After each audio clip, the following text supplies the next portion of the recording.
तो पोल्यूशन तो हमने पढ़ा कि प्रॉब्लम किस किस को आ रही है, ठीक है।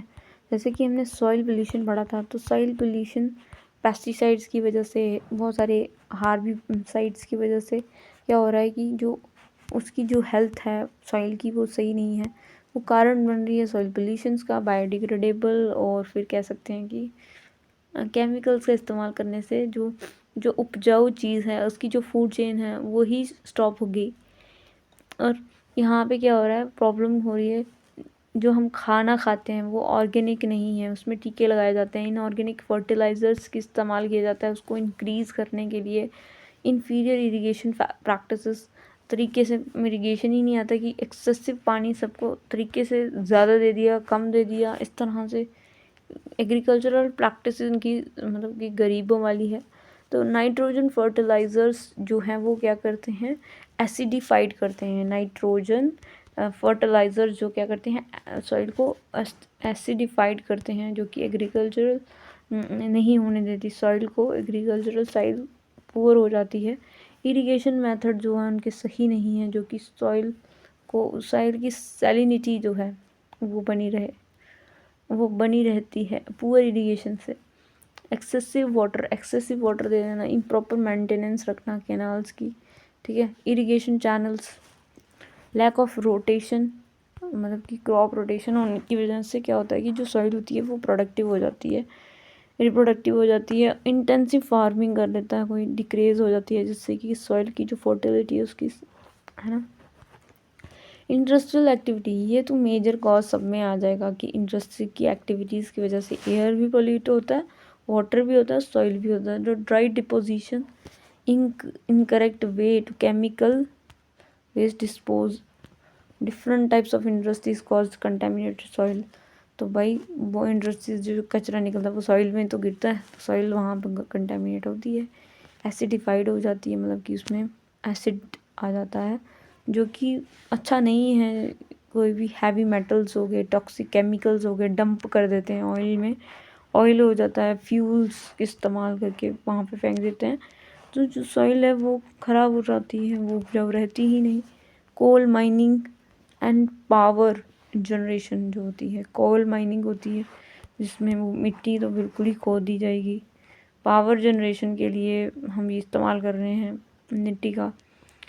तो फ्लाई ऐशेस, जो उड़ उड़ के जो फ्लाई ऐशेस आती हैं जैसे कि माइनिंग करते समय, तो वो जो है वो सॉइल को कंटेमिनेट करती है। माइनिंग की वजह से भी क्या होता है, प्रॉब्लम कॉज होती है।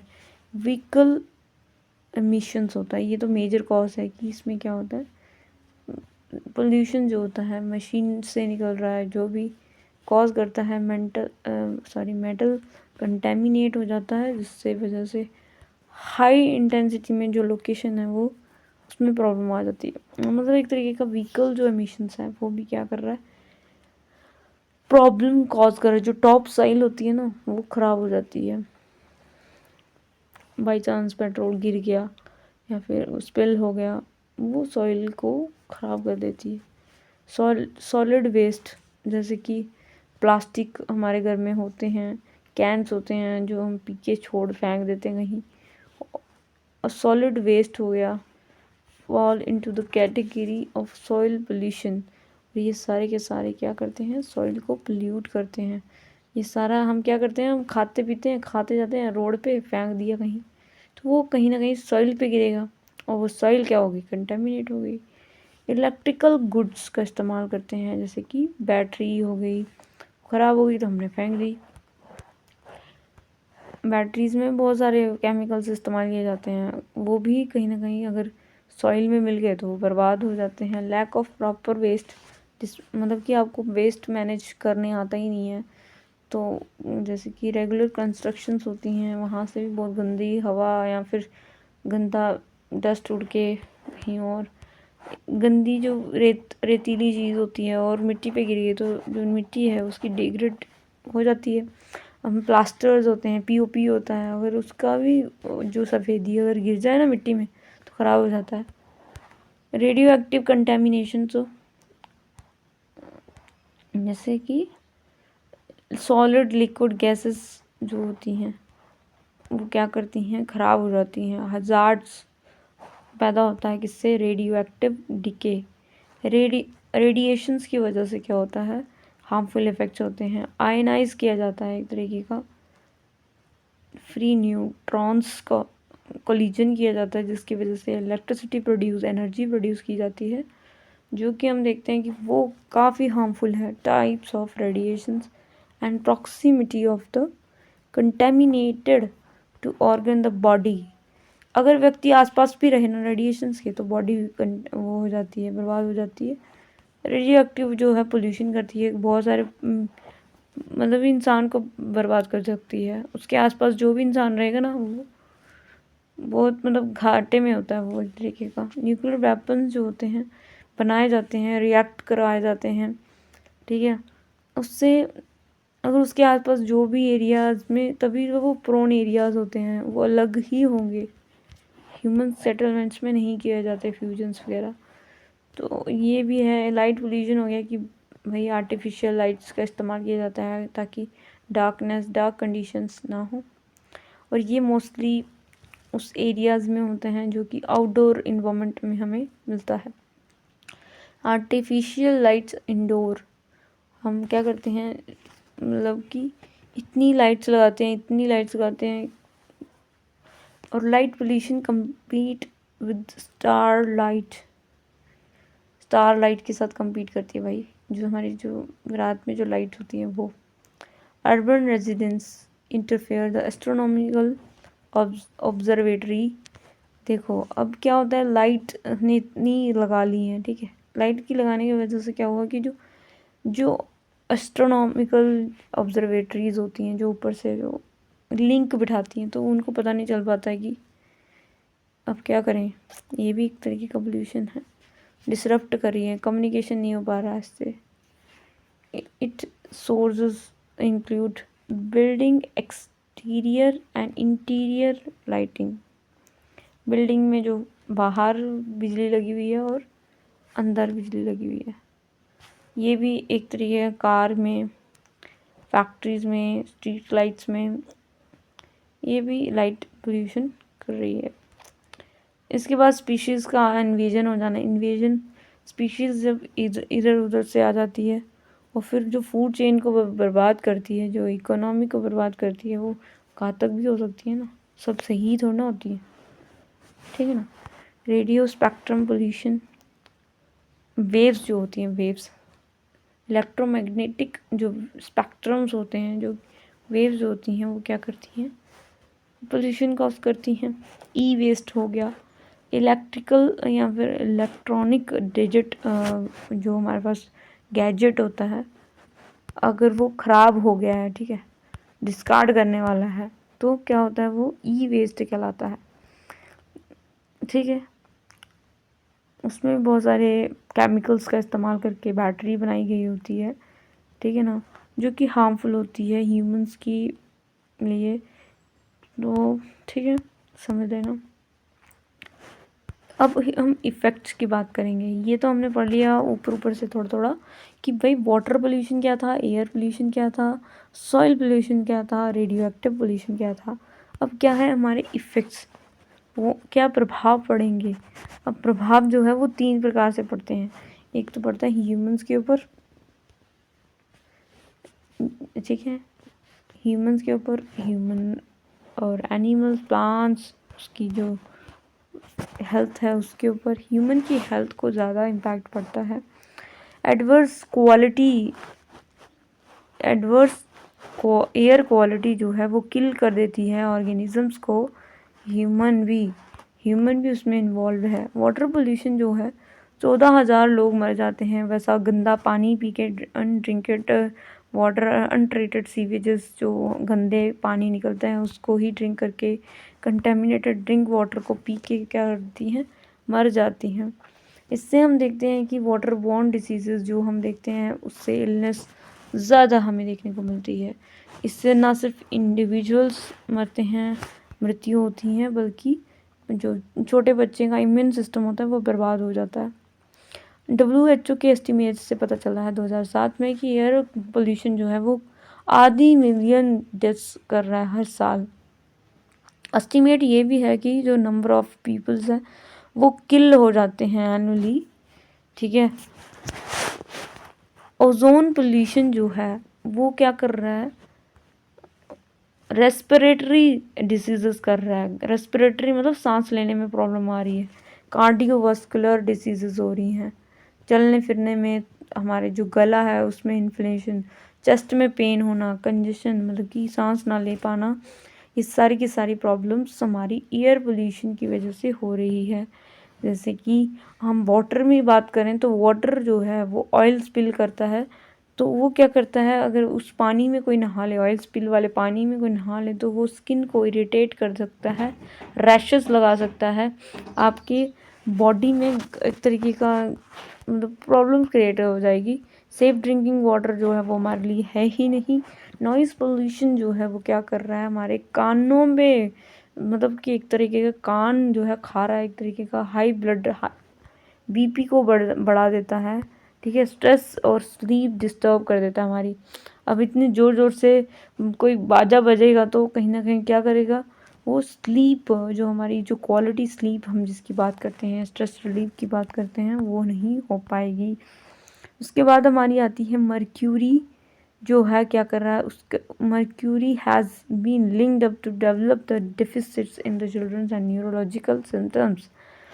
हमारी जो ब्रेन है उसमें भी प्रॉब्लम्स देखने को मिल रही है नॉइज़ की वजह से।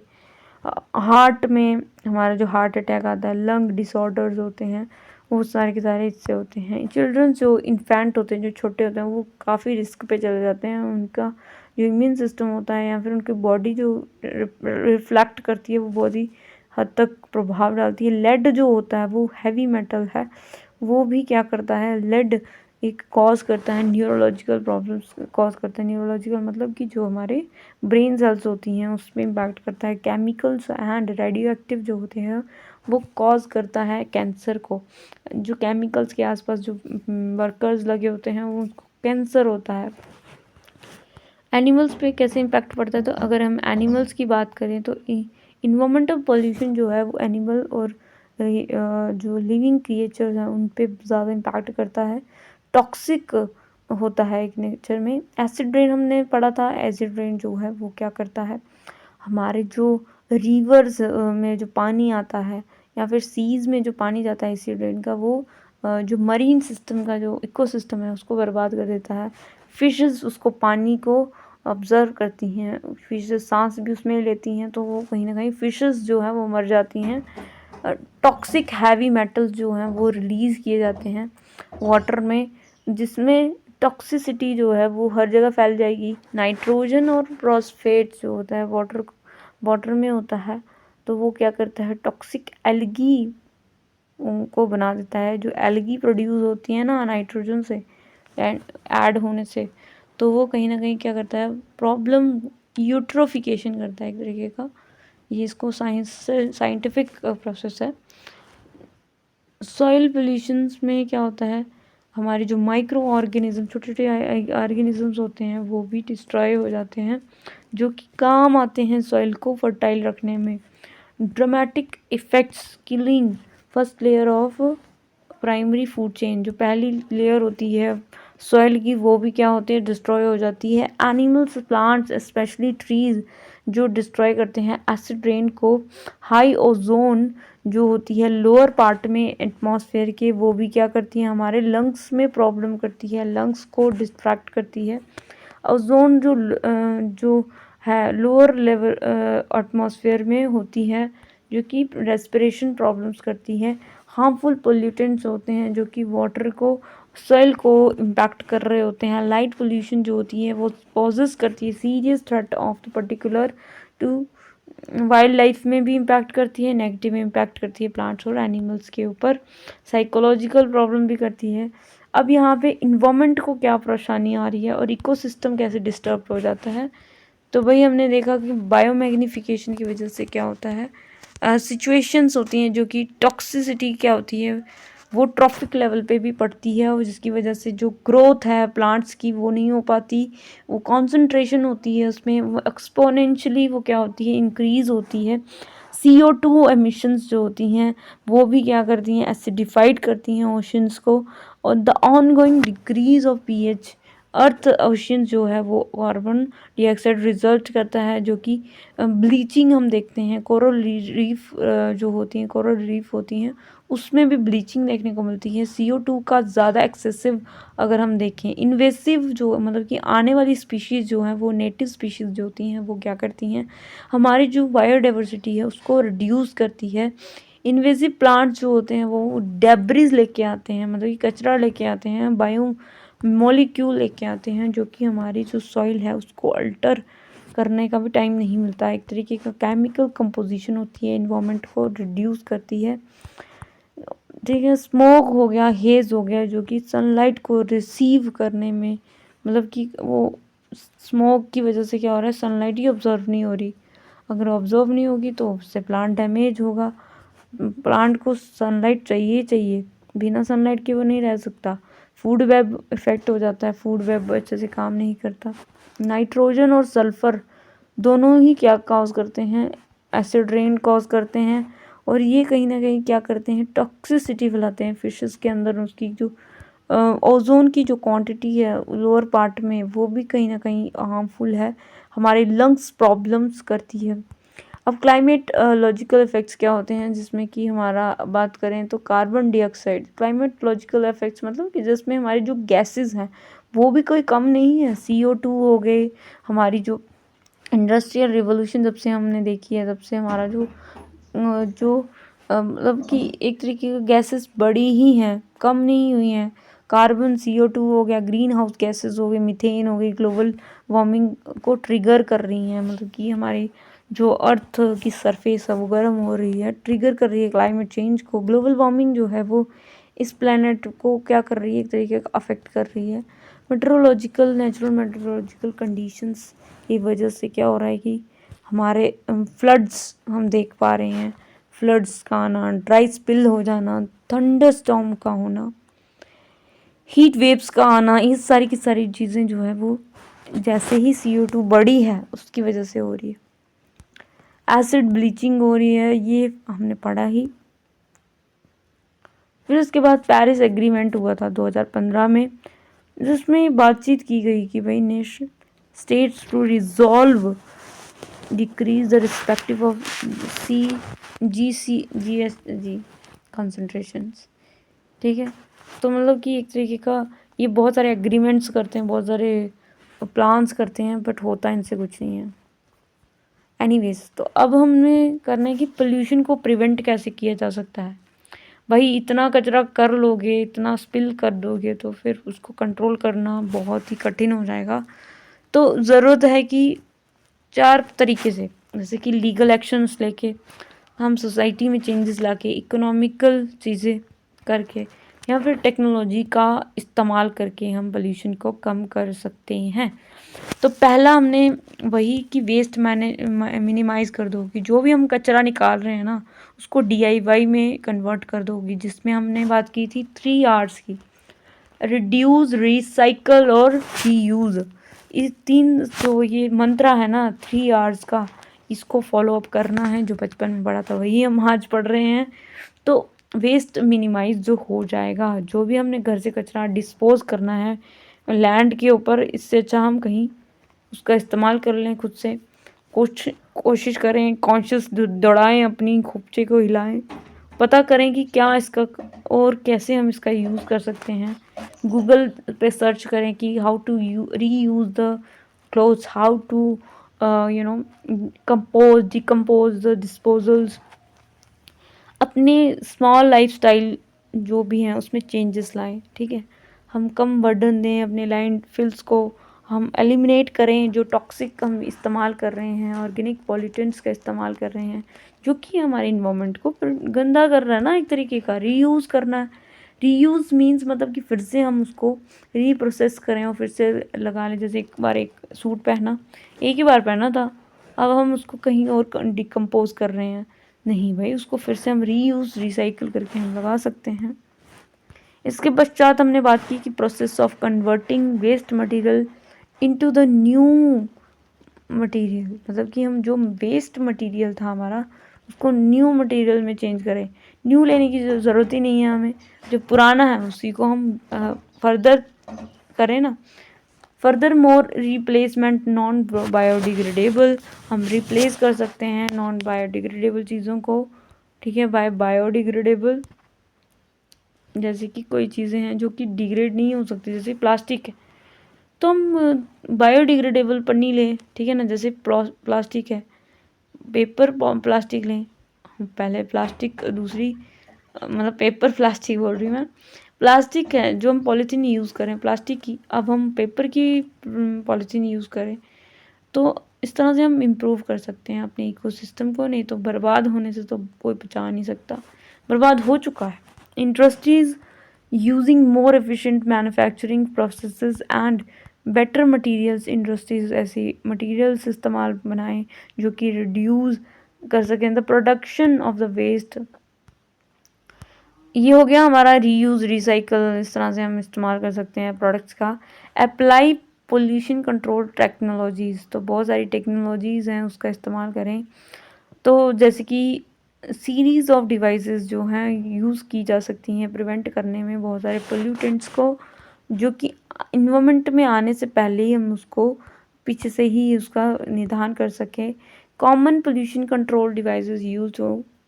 एयर पोल्यूटेंट्स, एयर को कैसे हमने कंट्रोल रखना है, जैसे कि प्रेसिपिटेटर्स का इस्तेमाल करते हैं, इलेक्ट्रोस्टैटिक प्रेसिपिटेटर जो कि इन पोल्यूशंस को क्या करता है, प्रेसिपिटेट कर लेगा, उसमें अपने अंदर ले लेगा। फैब्रिक फिल्टर्स होते हैं, साइक्लोनिक स्प्रे, स्क्रबर, ये सारी चीज़ें हैं जो कि इसका हम इस्तेमाल कर सकते हैं। मैकेनिकली एडेड स्क्रबर होता है, स्प्रे टावर्स होता है, सीवेज ट्रीटमेंट होता है, ठीक है। तो सीवेज ट्रीटमेंट करने के लिए हम कॉम्बिनेशंस इस्तेमाल कर सकते हैं, प्राइमरी ट्रीटमेंट और सेकेंडरी ट्रीटमेंट, ठीक है। ये कुछ चीज़ें हैं जो कि हम टेक्निक्स का इस्तेमाल कर सकते हैं। इंडस्ट्रियल वेस्ट के जो वेस्ट निकल रहे हैं उसको हम कैसे बायोफिल्टर कर सकते हैं, using biofilters, dissolved air filtration, ultra filtration, ठीक है। और भी हम इसमें बहुत सारी चीज़ें इस्तेमाल कर सकते हैं। Plant to remove, transfer, stabilize, strict environmental compliance and enforcement. तो एक तरीके का यहाँ पे बात की है कि भाई अगर हमें ऐसी स्ट्रिक्ट पॉलिसीज़ बनानी पड़ेंगी जो कि मिनिमाइज़ करें हमारे पोल्यूटेंट्स को, जो भी हम पोल्यूटेंट इस्तेमाल कर रहे हैं, गवर्नमेंट को थोड़ा लॉ को इनेक्ट करना पड़ेगा प्रिवेंट करने के लिए हमारी इंडस्ट्रीज़, अर्बन एरियाज़, ठीक है ना। उसके बाद यही है, इसमें बहुत सारी दी हुई हैं। तो इतना हमें पढ़ने के बाद हमें इतना समझ में आया कि इन्वायरमेंटल पोल्यूशन जो है वो ह्यूमन की वजह से ही है। ह्यूमन की एरोगेंस का परिमाण है कि आज हम पोल्यूशन का शिकार हैं। ह्यूमन कह रहा है कि भाई मुझे बस चाहिए चाहिए चाहिए, तो उसकी वजह से पोल्यूशन क्रिएट हो रहा है। एंथ्रोपोजेनिक एक्टिविटीज़, जो ह्यूमन एक्टिविटी कर रहा है उसको डिस्टर्ब कर रहा है, स्ट्रक्चर को, इकोसिस्टम को बर्बाद कर रहा है, उसकी फंक्शनिंग बर्बाद हो रही है, डिस्ट्रॉयड कर रहा है इन्वायरमेंट के, मतलब एक तरीके का ह्यूमंस को रिस्क में डाल रहा है। ह्यूमन को ही क्या कर रहा है, बर्बाद कर रहा है। Humans are nowadays surrounded by different types of pollutants. अब एक पोल्यूटेंट की बात हो तो बंदा उसको हटा के कुछ इन्वेंशन करके ख़त्म भी कर दे, बट यहाँ पोल्यूटेंट्स हैं, CFC हो गए हमारे, नाइट्रोजन, सल्फर, एसिडिक, और भी ना जाने कितनी, मीथेन गैस हो गई, लेड हो गया, ये सारे की सारे कॉन्सेंट्रेशन काफ़ी हद तक क्या कर रहे हैं, बीमार कर रहे हैं एक व्यक्ति को। Immediate measure through the technological interventions and the restoration of natural ecosystem.